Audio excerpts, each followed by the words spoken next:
Bismillahirrahmanirrahim. Assalamualaikum warahmatullahi wabarakatuh. Innal hamdalillah nahmaduhu wa nasta'inuhu wa nastaghfiruh wa na'udzu billahi min shururi anfusina wa sayyiati a'malina may yahdihillahu fala mudhillalah wa may yudlil fala hadiyalah. Asyhadu an la ilaha illallah wahdahu la syarikalah wa asyhadu anna Muhammadan abduhu wa rasuluh sallallahu alaihi wa ala alihi wa sahabatihi ajma'in wa man tabi'ahum bi ihsanin ila yaumiddin, amma ba'd. Fa ikhwani fid din wa akhwati fillah, kaum muslimin wal muslimat rahimani wa rahimakumullah. Kita lanjutkan pembahasan akidah ahli sunnati wal jamaah, akidah generasi as-salaf, generasi para sahabat, tabi'in dan tabi'ut tabi'in, yang diajarkan oleh salah seorang imam besar ahli sunnah, salah satu imam madhab, al-imam Abu Abdullah Muhammad bin Idris Asy-Syafi'i rahimahullahu ta'ala rahmatan wasi'ah, atau yang lebih dikenal dengan Imam Syafi'i. Di kesempatan ini kita akan mempelajari akidah beliau tentang takdir Allah Subhanahu wa ta'ala,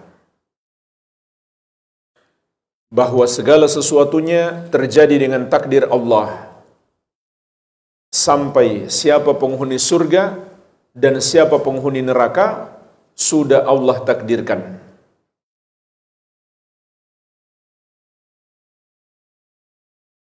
Disebutkan di dalam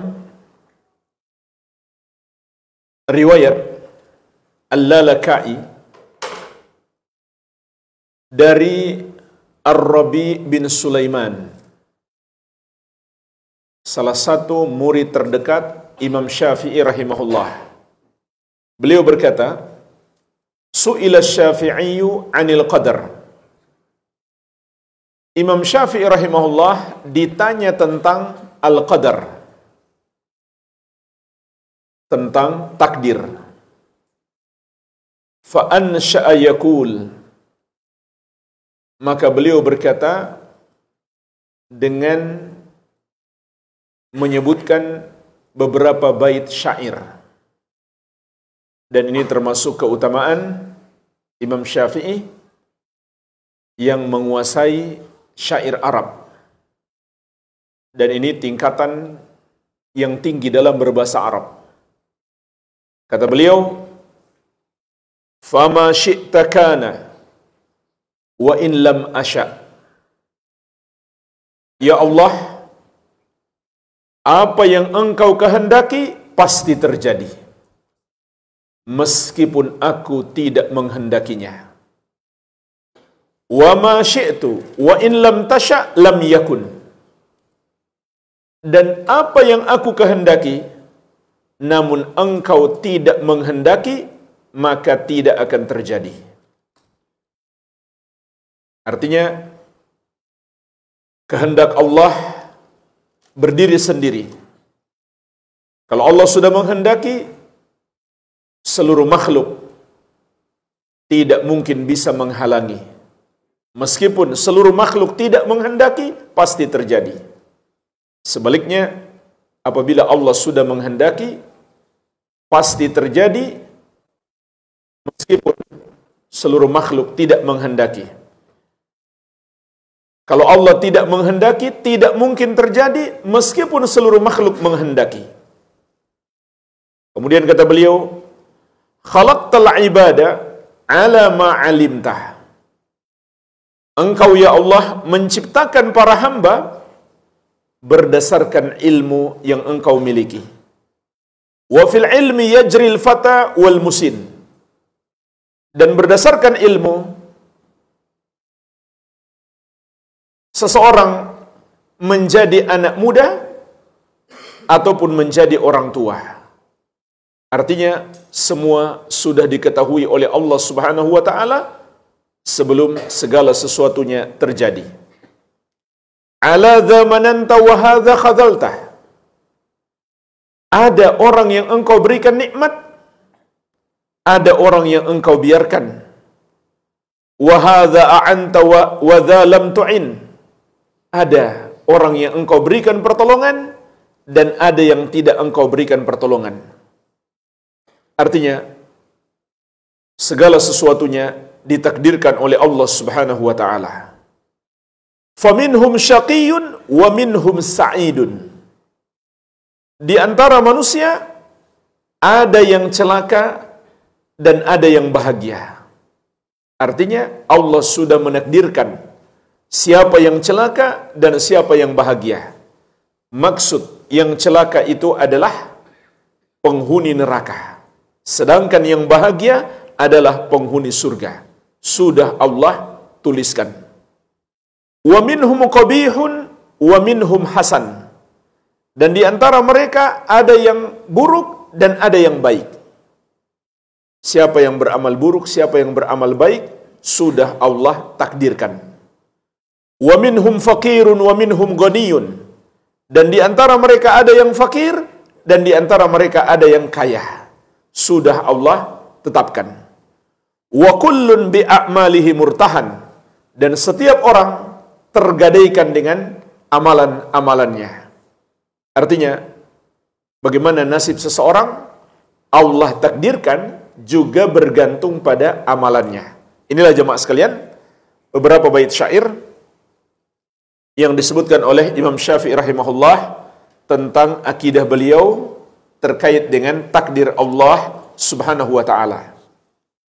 Yang apabila kita simpulkan, sebagaimana dijelaskan para ulama, beriman kepada takdir mencakup keimanan kepada 4 hal. Ini juga diistilahkan para ulama dengan maratibu al-qadar, tingkatan-tingkatan takdir. Artinya, agar benar keimanan kita kepada takdir, kita harus beriman kepada 4 hal ini. Yang pertama adalah beriman terhadap ilmu Allah Subhanahu wa taala. Maksudnya, kita imani, kita yakini segala sesuatunya diketahui oleh Allah Subhanahu wa taala. Sebelum segala sesuatunya itu terjadi. Bahkan yang tidak terjadi pun, andai terjadi, Allah Maha mengetahui bagaimana kejadiannya.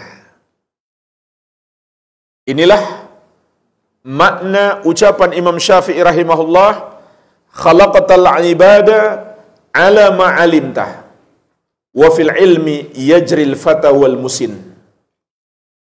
Engkau ya Allah menciptakan para hamba berdasarkan ilmu yang engkau miliki, dan berdasarkan ilmu juga seseorang menjadi anak muda ataupun menjadi orang tua. Artinya segala sesuatu itu terjadi, Allah sudah mengetahuinya sebelum terjadi. Dan Allah mengetahui secara global maupun secara terperinci. Di surat Al-Ankabut ayat ke-62, Allah Subhanahu wa taala menegaskan, "Innallaha bikulli syai'in alim." Sesungguhnya Allah Maha mengetahui segala sesuatu.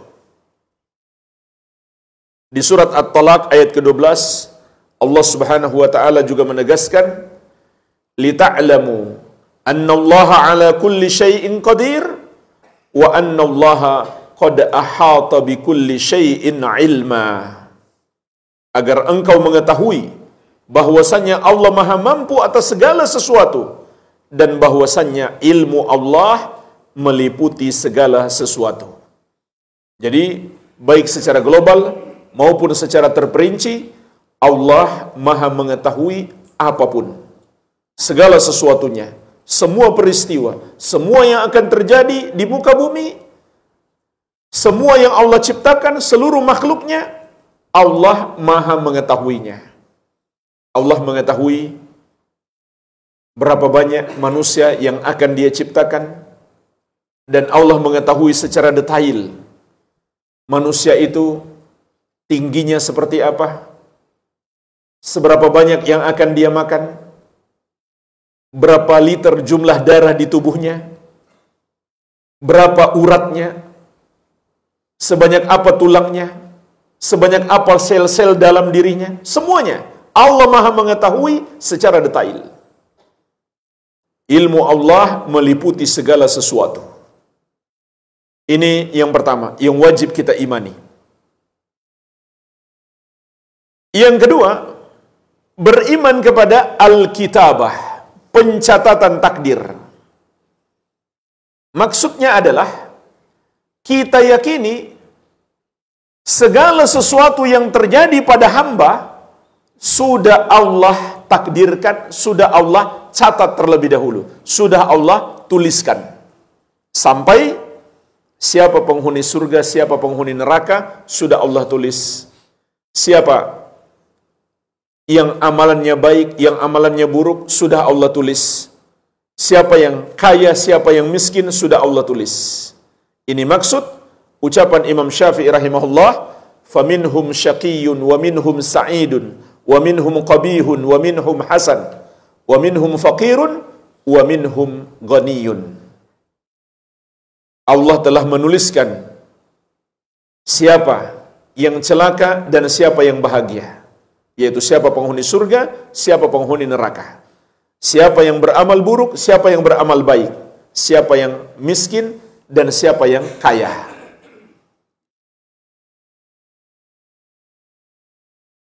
Adapun dalil tentang penulisan segala sesuatu sangat banyak dalam Al-Quran dan Sunnah. Di antaranya dalam surat Al-Hajj ayat ke-70. Alam ta'lam anna Allah ya'lamu ma fis sama'i wal ard. Inna dhalika fi kitabin, inna dhalika 'ala Allahi yasir.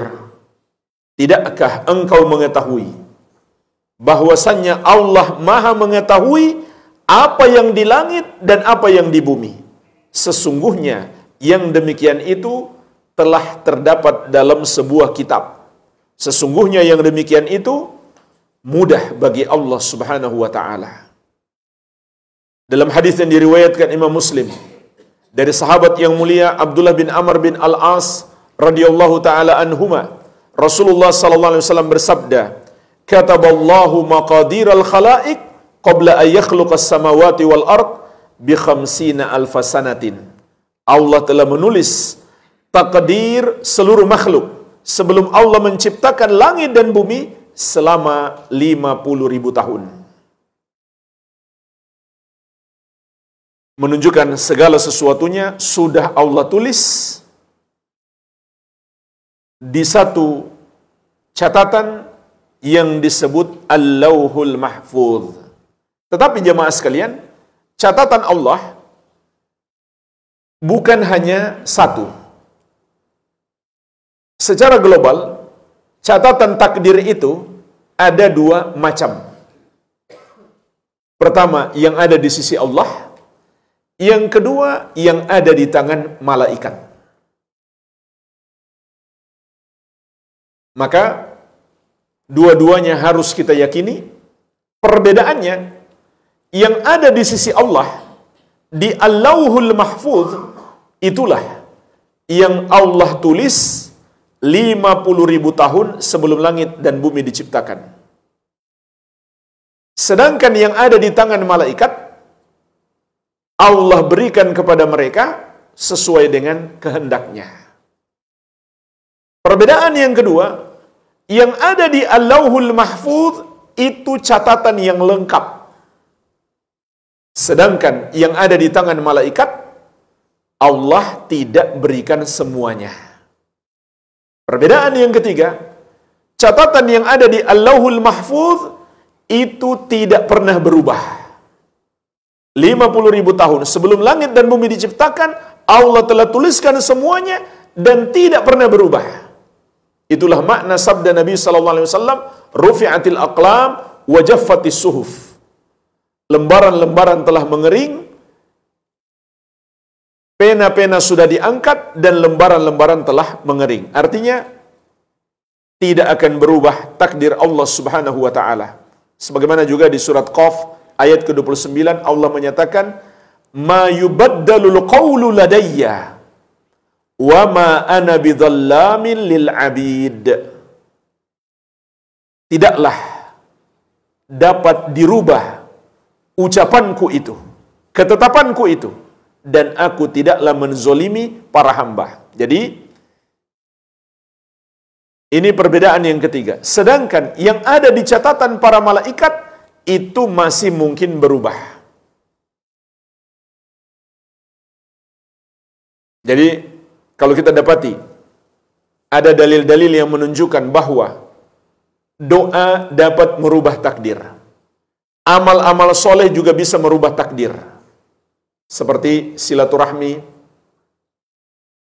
dapat memanjangkan umur dan meluaskan rezeki. Rasulullah sallallahu alaihi wasallam bersabda, "Man sarrahu an yubsata lahu fi rizqihi wa an yunsa'a lahu fi atharihi falyasil rahimahu." Barang siapa yang ingin rezekinya dilapangkan dan umurnya dipanjangkan, maka hendaklah dia menyambung silaturahmi.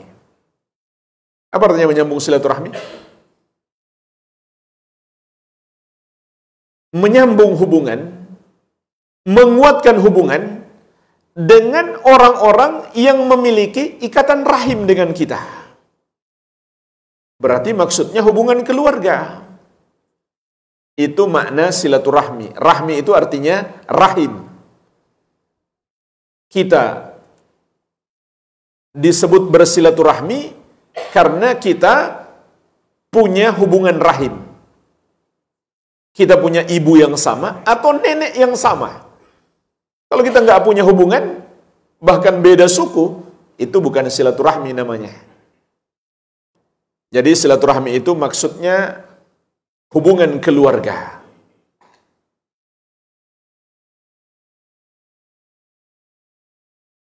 Jadi silaturahmi kata Nabi SAW bisa merubah takdir, bisa meluaskan rezeki dan memanjangkan umur. Umurnya mungkin tadinya 50 jadi 60 karena dia suka silaturahmi.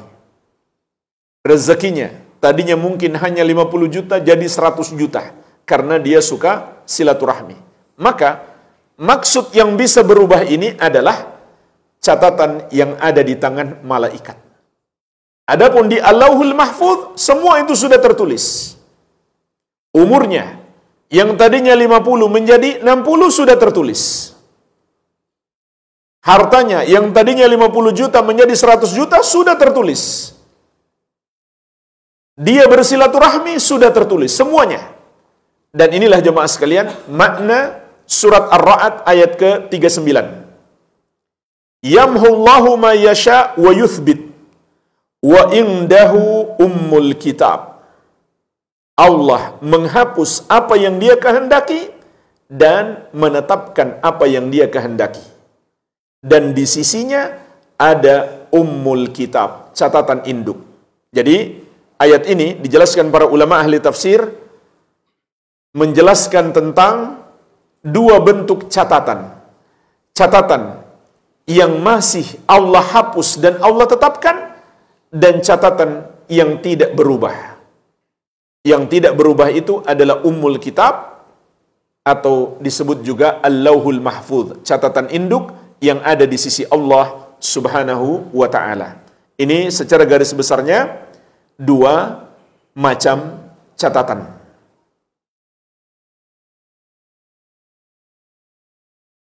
Yang ketiga, agar benar keimanan kita kepada takdir, kita harus mengimani masyiah, kehendak Allah Subhanahu wa ta'ala. Maksudnya adalah kita yakin apabila Allah menghendaki pasti terjadi, meskipun seluruh makhluk tidak menghendaki. Dan apabila Allah tidak menghendaki, tidak mungkin terjadi, meskipun seluruh makhluk menghendaki.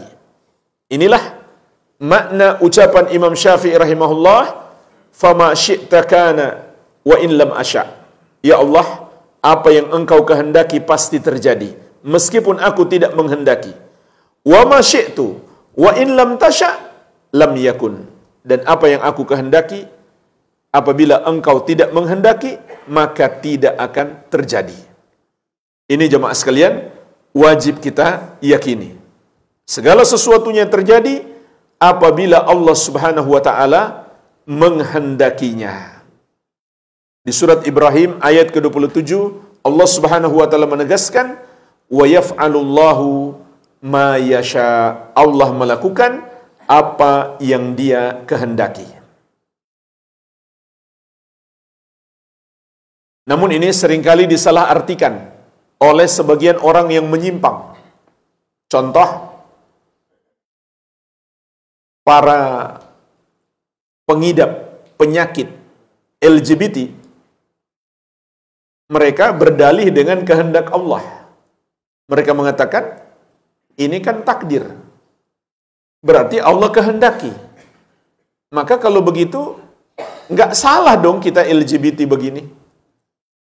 Karena kata mereka, ini kan kehendak Allah. Maka jemaah sekalian, untuk memahami masalah kehendak Allah, perlu diketahui, kehendak Allah itu terbagi dua. Kehendak takdir dan kehendak syariat. Perbedaannya apa? Kalau kehendak takdir, belum tentu Allah cintai. Yang Allah cintai adalah kehendak syariat. Adanya iblis juga Allah kehendaki. Apakah karena Allah menghendaki adanya iblis berarti Allah mencintai iblis? Berarti iblis itu baik, pantas dijadikan panutan? Tentu semua orang yang berakal mengatakan tidak. Allah murka kepadanya dan dia adalah makhluk yang pantas dijauhi, bukan dijadikan sebagai panutan. Jadi betul, adanya LGBT itu Allah kehendaki, tapi tidak menunjukkan Allah cintai. Yang Allah cintai apabila sesuai dengan kehendak syariatnya. Dan berdasarkan syariatnya, para pelaku LGBT itu adalah termasuk orang-orang yang paling Allah benci. Dan dalam catatan sejarah, kata para ulama, tidak ada di muka bumi ini pendosa yang paling dahsyat azabnya yang Allah timpakan melebihi para pelaku hubungan sejenis homoseksual di masa Nabi Lut alaihi salam. Azab yang paling dahsyat yang pernah Allah timpakan kepada satu kaum adalah kaum mereka, kaum Nabi Lut alaihi salam, pelaku hubungan sejenis. Jadi menunjukkan bahwa Allah tidak mencintai perbuatan mereka. Dan bisa dijelaskan secara akal sehat. Seringkali kita jamaah sekalian melakukan apa yang sebenarnya enggak kita cintai. Tapi kita melakukannya karena ada hikmah. Contoh, minum obat yang pahit. Tabiat manusia umumnya tidak suka yang pahit-pahit. Sukanya yang manis-manis. Tapi kita mau juga minum. Padahal sudah tahu pahit. Bukan karena kita suka obat itu. Bukan karena kita senang. Bukan karena kita cinta. Tapi karena ada hikmah. Apa hikmahnya? Kesembuhan. Bahkan ada orang yang menghendaki tangannya dipotong. Karena dokter mengatakan kalau nggak diamputasi, ini penyakitnya nanti menjalar. Dia pun ingin, dia pun menghendaki tangannya dipotong. Padahal dia nggak suka sebenarnya. Yang dia suka adalah hikmah di balik itu, yaitu kesembuhan. Penyakitnya nggak menjalar. Jadi, tatkala Allah menghendaki sesuatu, belum tentu Allah mencintainya. Yang Allah cinta apabila bersesuaian dengan syariatnya. Yang keempat,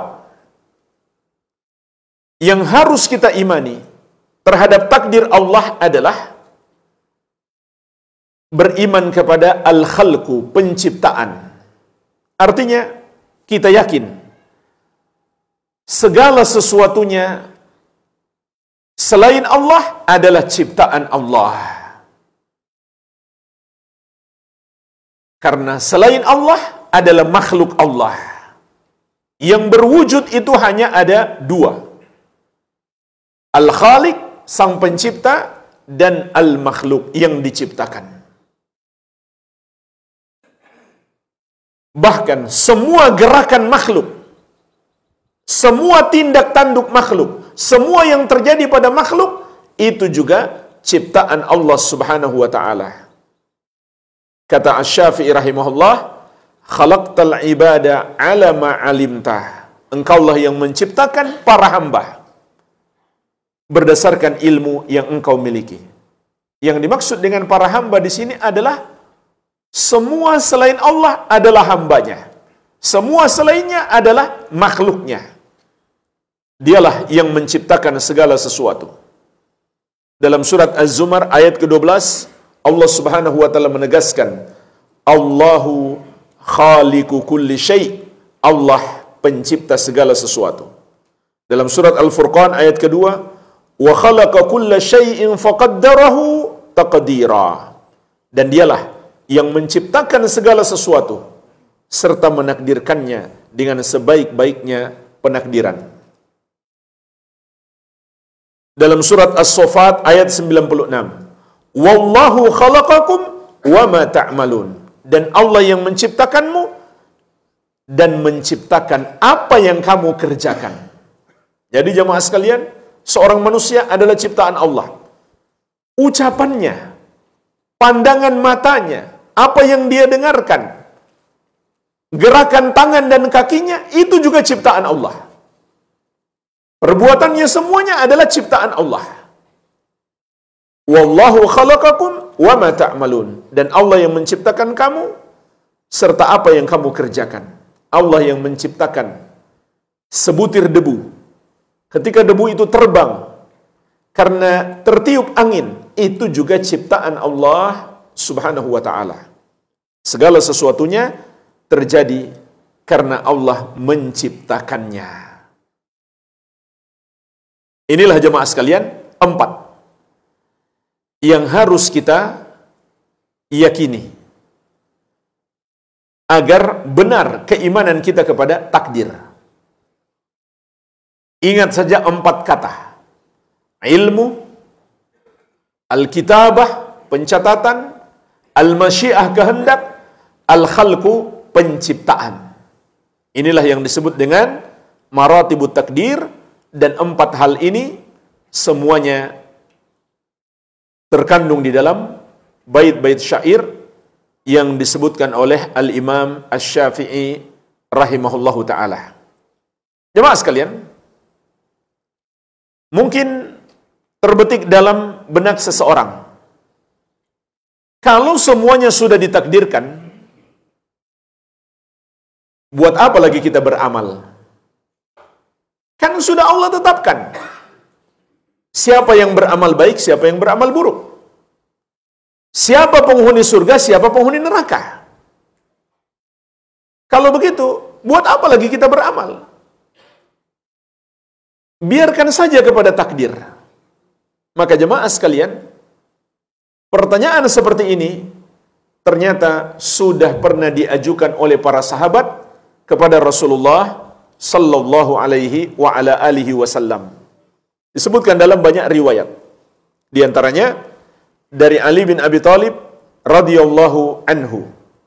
Diriwayatkan Al-Bukhari dan Muslim, Rasulullah sallallahu alaihi wasallam bersabda, "Ma minkum min ahadin illa wa qad kutiba maq'aduhu minan nar wa maq'aduhu minal jannah." Tidak seorang pun dari kalian kecuali sudah ditulis apakah dia termasuk penghuni neraka ataukah dia termasuk penghuni surga. Sudah Allah tetapkan siapa penghuni surga, siapa penghuni neraka. Lalu para sahabat bertanya, "Ya Rasulullah, afala nattakilu ala kitabina?" Wa nada'ul amal, wahai Rasulullah, kalau begitu, tidakkah kita bergantung saja dengan takdir kita, dan kita nggak perlu beramal, toh sudah ditakdirkan, dan takdir Allah nggak mungkin berubah. Siapa penghuni surga, siapa penghuni neraka. Kalau begitu, buat apa lagi kita berlomba-lomba untuk beramal? Qala, maka Nabi SAW menolak pemahaman ini. Kata beliau, i'malu fakullun muyassar lima khuliqa lahu. Beramalah kalian, karena setiap orang akan dimudahkan sesuai dengan untuk apa dia diciptakan. Apakah untuk masuk surga atau masuk neraka. Amma man kana min ahli sa'adah fayuyassaru li amali ahli sa'adah. Adapun orang yang termasuk orang-orang yang akan berbahagia, yaitu penghuni surga, maka dia akan dimudahkan untuk melakukan amalan penghuni surga. Wa amma man kana min ahli syaqa fayuyassaru li amali ahli syaqawah. Sedangkan orang-orang yang termasuk orang-orang yang akan celaka, maka dia akan dimudahkan untuk melakukan amalan orang-orang yang celaka. Maksudnya penghuni neraka. Dan untuk lebih memahami permasalahan ini, Rasulullah SAW membaca surat Al-Lail mulai ayat ke-5. Fa'amma man a'ta wattaqa wa saddaqa bil husna fasanuyassiruhu lil yusra. Adapun orang yang suka memberi di sini mencakup semua bentuk pemberian kepada orang lain. Apakah itu harta, ataukah ilmu, atau bantuan apapun. Wattaqa, dan dia bertakwa. Wasaddaqa bil husna, dan dia membenarkan al-husna. Al-husna itu maknanya surga, juga maknanya la ilaha illallah. Maka tatkala dia melakukan ini, apa kata Allah? Fasanuyassiruhu lil yusra. Kami akan mudahkan dia kepada kebaikan. Kebaikan di dunia akan ditambahkan hidayah kepadanya, dan kebaikan di akhirat dia akan dimasukkan ke dalam surga. Artinya apa jemaah sekalian? Allah Subhanahu wa ta'ala itu maha adil. Allah berikan balasan kepada seseorang sesuai dengan amalannya. Perhatikan lanjutan ayat atau ayat berikutnya. Wa amma man bakhila wastaghna wa kadzdzaba bil husna fasanuyassiruhu lil usra. Adapun orang yang bakhil, tidak suka memberi dan menyombongkan diri, tidak bertakwa dan mendustakan al-husna, mendustakan surga, mendustakan la ilaha illallah. Kata Allah, kami akan mudahkan dia kepada keburukan. Jadi jamaah sekalian, di dunia ini Allah pun menciptakan sebab akibat. Allah pun menakdirkan sebab akibat. Disebabkan kita beramal soleh, akibatnya adalah kebaikan. Disebabkan kita beramal buruk, akibatnya adalah keburukan juga. Jadi, tetaplah kita beramal. Lagi pula jamaah sekalian, kita kan nggak tahu apa takdir kita. Nggak ada orang yang bisa mengatakan, saya sudah ditakdirkan penghuni neraka. Bahkan hari ini saya sudah tahu saya ditakdirkan akan mencuri mobil. Jadi saya mau siap-siap dulu. Nggak ada orang yang bisa berkata seperti itu. Tidak ada orang yang mengetahui apa takdirnya kecuali setelah takdir itu terjadi. Baru dia tahu. Berarti dia memang memilih sendiri perbuatannya. Maka jemaah sekalian, ini dua hal harus kita yakini. Pertama, segala sesuatu terjadi dengan takdir Allah. Yang kedua, Allah pun memberikan kepada manusia kehendak. Allah tidak memaksa seseorang untuk berbuat dosa, melainkan orang itu sendiri yang menghendaki untuk berbuat dosa. Jadi, ini dua hal harus kita yakini. Pertama, segala sesuatu terjadi dengan kehendak Allah. Yang kedua, manusia pun dianugerahkan kemampuan untuk berkehendak dan melakukan sesuai dengan yang dia kehendaki. Akan tetapi, apapun yang dia kehendaki, tidak akan keluar dari takdir Allah. Sebagaimana Allah tegaskan di surat At-Takwir ayat ke-29. Wa ma tasha'una illa ayyasha'allahu rabbul alamin. Tidaklah kamu berkehendak akan terjadi seperti yang kamu kehendaki kecuali apabila Allah Rabbul Alamin menghendaki. Di surat An-Naba ayat ke-39, "Faman syaattakhadha ila rabbih ma'abah." Maka siapa yang menghendaki untuk mengambil jalan kembali kepada Rabb-nya. Artinya jemaah sekalian, kita diberikan kehendak. Apakah kita mau berkehendak beramal baik atau kita mau berkehendak beramal buruk? Allah tidak memaksa seseorang untuk berbuat buruk. Oleh karena itu, seseorang pantas bertanggung jawab ketika dia berbuat buruk. Betul, segala sesuatunya sudah Allah takdirkan, termasuk siapa penghuni neraka.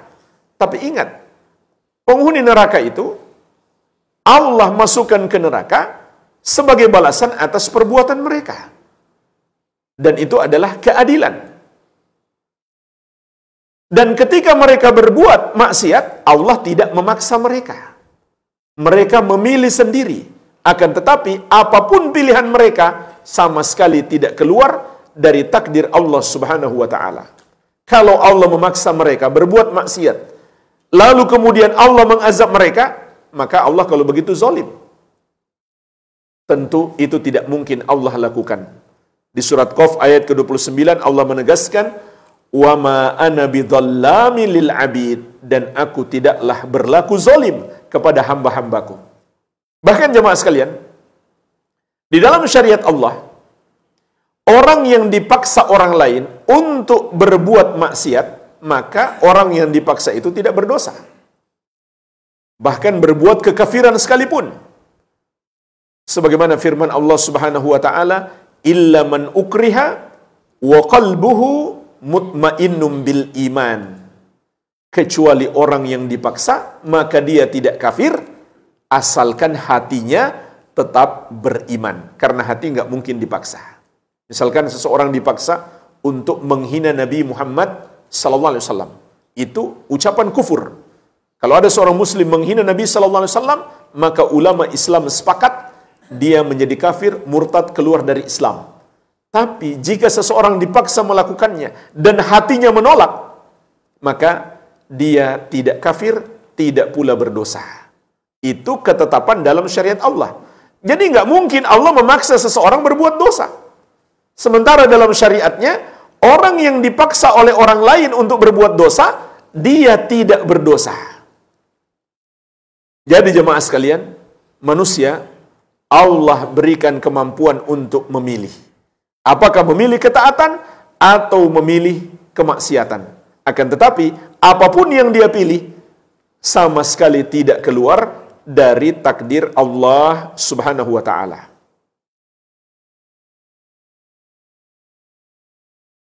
Dan kita jemaah sekalian dalam urusan dunia, pasti kita selalu berusaha memilih yang terbaik.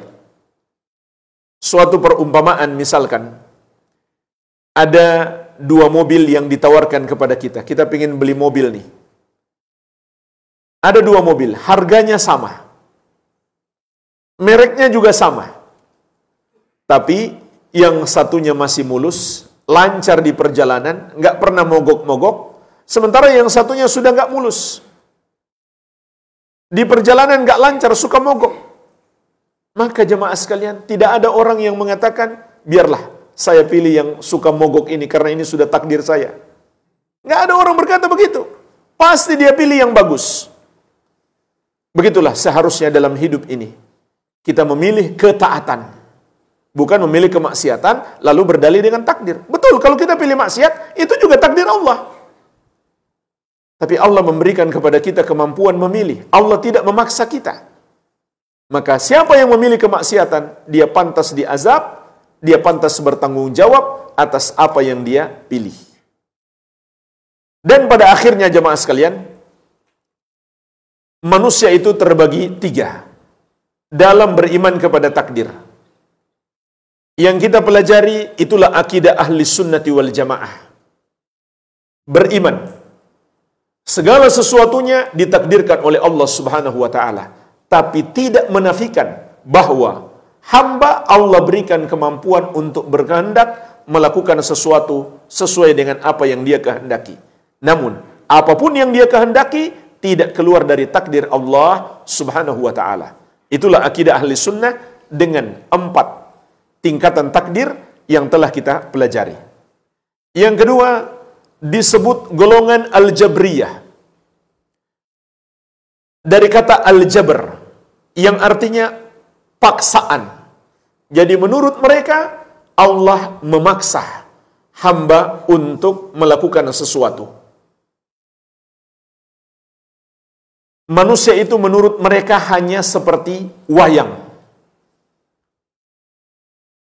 Jadi nggak punya kehendak apa-apa, hanya digerakkan oleh Allah Subhanahu wa taala. Maka pada akhirnya jemaah sekalian, mereka pun meyakini jika seseorang berbuat dosa, dia tidak salah karena dia hanya seperti wayang. Yang salah yang menggerakkan. Na'udzubillah. Dan golongan ini ada 2 tingkatan. Tingkatan yang pertama yang ekstrim, gulat, yang ekstrim. Mereka adalah Jahmiyah dan Sufiyah, tarekat tasawuf. Rusak akidah mereka terhadap takdir. Jadi mereka mengatakan manusia itu hanya seperti bulu yang diterbangkan oleh angin, nggak punya kehendak apa-apa. Golongan yang kedua, yang lebih mending lagi adalah Asy'ariyah. Jadi Asy'ariyah ini banyak penyimpangannya. Bukan hanya dalam hal asma wa sifat. Dalam banyak masalah akidah, mereka menyimpang. Termasuk dalam bab takdir. Apa keyakinan mereka? Manusia itu majburun fil batin wa mukhtarun fil zahir. Secara batin, manusia itu sebenarnya dipaksa oleh Allah. Tapi secara zahir dia yang memilih. Mereka perumpamakan manusia itu seperti pisau. Pisau itu yang memotong, tapi hakikatnya yang memotong bukan pisau, namun orang yang memegang pisau. Maka ini akidah yang menyimpang, bertentangan dengan akidah ahli sunnati wal jamaah. Kemudian golongan yang ketiga disebut golongan qadariyah. Mereka adalah golongan yang ingkar kepada takdir. Dan ini termasuk kekufuran. Mengingkari takdir adalah kekufuran. Dan golongan ini termasuk yang sudah dibicarakan oleh Rasulullah sallallahu alaihi wasallam. Dalam hadis yang diriwayatkan Imam Abu Daud dari Ibnu Umar radhiyallahu anhuma, Rasulullah sallallahu alaihi wasallam mengatakan, "Al-qadariyah majusu hadhil ummah. In maridu fala ta'uduhum wa in matu fala tashhaduhum." Qadariyah, para pengingkar takdir itu adalah majusinya umat ini. Kalau mereka sakit, jangan jenguk mereka. Kalau mereka mati, jangan ikut mengurus jenazah mereka atau menghadiri jenazah mereka. Jadi ini golongan yang ketiga yang menyimpang dalam bab takdir, yaitu golongan qadariyah yang mengingkari takdir. Kenapa mereka disebut majusinya umat ini? Karena jemaah sekalian, majusi itu mereka beriman kepada dua pencipta, yaitu cahaya dan kegelapan. Mereka menganggap cahaya itulah yang menciptakan kebaikan, kegelapan itulah yang menciptakan keburukan. Sedangkan orang-orang Qadariyah ini, mereka meyakini makhluk itu bersendirian atau berdiri sendiri dalam melakukan perbuatannya. Perbuatan mereka bukan ciptaan Allah Subhanahu wa ta'ala. Hanya berdasarkan kehendak dan usaha mereka saja. Bukan takdir Allah Subhanahu wa ta'ala. Jadi bahkan Qadariyah lebih banyak pencipta yang mereka yakini, yaitu sebanyak jumlah makhluk. Karena setiap makhluk menurut mereka melakukan perbuatannya sendiri, bukan takdir Allah Subhanahu wa ta'ala. Dan termasuk golongan Qadariyah adalah kelompok Mu'tazilah dan juga kelompok Syiah. Mereka termasuk Qadariyah, para pengingkar takdir. Dan kalau berbicara tentang kesesatan Syiah, nggak ada habisnya. Sangat banyak. Di antaranya dalam bab takdir, mereka termasuk yang mengingkari takdir. Dan sebagian Mu'tazilah ini, mereka mengingkari takdir dengan suatu niat yang baik. Karena menurut mereka, kalau Allah yang menakdirkan adanya perbuatan buruk, berarti kita menisbatkan keburukan kepada Allah Subhanahu wa ta'ala. Ini syubhat mereka.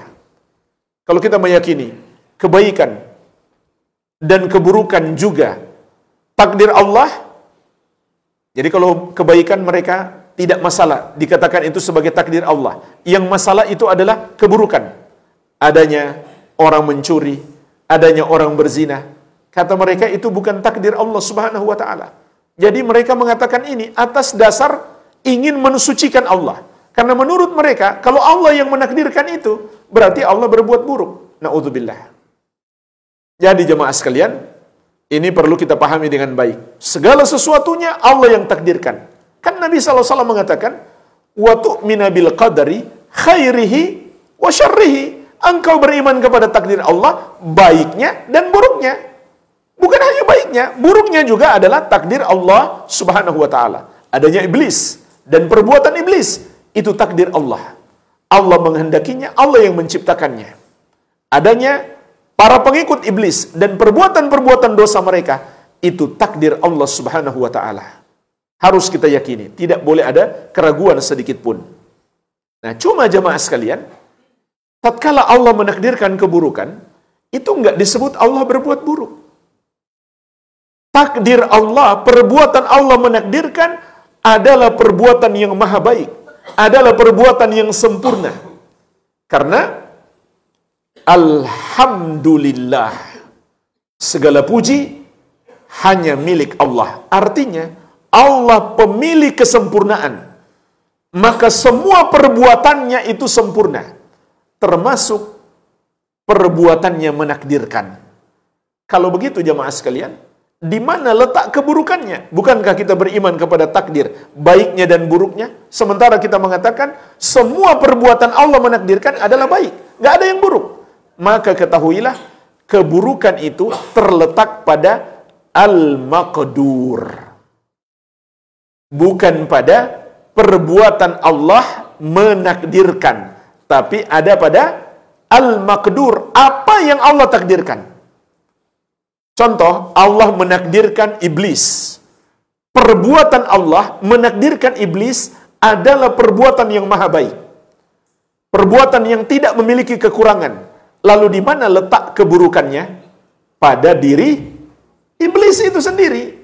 Keburukan ada pada diri iblis, bukan pada perbuatan Allah menakdirkannya. Ini dua hal yang harus kita bedakan. Ini yang tidak dipahami oleh golongan Mu'tazilah, padahal mereka menganggap mereka lah yang paling kuat akalnya. Mereka yang pantas disebut sebagai ahli filsafat Islam. Tapi mereka tidak bisa berpikir menggunakan akal sehat. Beda dengan makhluk. Ada makhluk berbuat buruk, maka kita katakan orangnya buruk. Itu pun nggak semuanya. Kalau dia nggak sengaja, atau dia sudah bertobat, maka tidak kita katakan dia sebagai orang yang buruk. Jadi jangan samakan Allah dengan makhluk. Allah menakdirkan keburukan, itu tidak bermakna Allah berbuat buruk. Perbuatan Allah semuanya baik, karena perbuatan Allah adalah sifat Allah. Sifat Allah semuanya baik. Sifat di sini jemaah sekalian dalam bahasa Arab. Kalau dalam bahasa Indonesia, kita sebut sifat orangnya, misalkan punya sifat penyayang atau pemarah. Tapi kalau misalkan akhlaknya, kita nggak sebut sifat. Atau misalkan gerakannya, dia larinya kencang, itu kita nggak sebut sifat. Kita sebut perbuatannya atau ciri-ciri tubuhnya. Itu kita nggak sebut sifat, kita namakan ciri-ciri, itu dalam bahasa kita. Tapi dalam bahasa Arab, kalau disebut sifat, itu berkaitan semua dengan dirinya. Makanya ada buku sifat solat Nabi Muhammad sallallahu alaihi wasallam. Kalau bahasa kita kan sifat itu Nabi sallallahu alaihi wasallam penyayang, penyantun. Tapi dalam sifat solat Nabi bukan itu yang dibicarakan, melainkan bacaan dan gerakannya. Maka jamaah sekalian, perbuatan Allah menakdirkan itu sifat Allah, sifat fi'liyah. Jadi belajar takdir sama dengan belajar tauhid. Maka perbuatan Allah semuanya baik. Tidak ada yang buruk. Maka di mana letak keburukan? Pada apa yang Allah takdirkan, seperti pada diri iblis dan perbuatan-perbuatannya. Walhamdulillah, ini yang kita bisa bahas. Semoga bermanfaat. Wabillahi at-taufiq.